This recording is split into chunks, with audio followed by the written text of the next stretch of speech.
No tervepä terve. Tämä on siis minun ensimmäinen videoni nyt tällä hetkellä. Olen katsomassa voitanko minä. Minun petistäni mitään.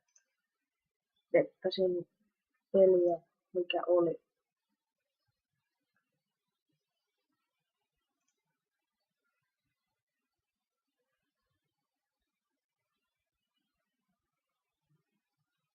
Mikä se oli?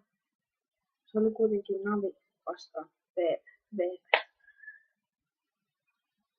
Eiku, Nippi vastaan VP.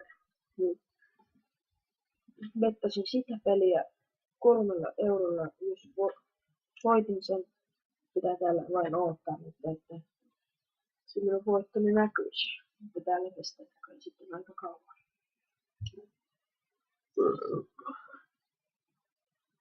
Noniin, voittoni ovat tulleet.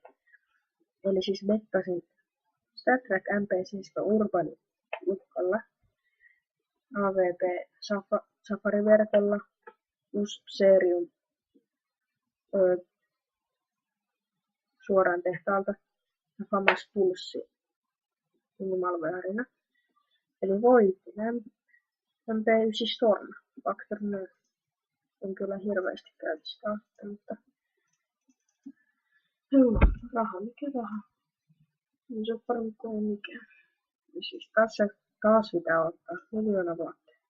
Tämä suoraan savaan aivan vitun perseestä.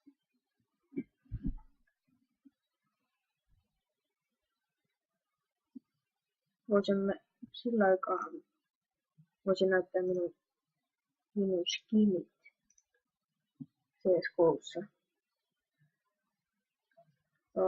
Seuraava 71. Juu. Ja voinko näyttää? Joo. Voidaan minä avaa yksi laatikko, mikä on metsämies, mutta arvokkain skinini on tällä hetkellä AK-47 punaviiva kenttäkoke. 8 euroa tällä hetkellä, sen hinta on noussut. Siinä on tämmönen tarra, minkä mä hankin. Mennäänpäs avaamaan yksi laatikko.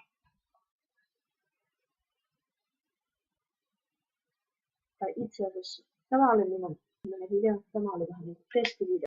Kun tein uuden videon, se on varmaan ihan kohta. Niin seuraava videossa näen, kun minä avaan laatikon. Se on Maris.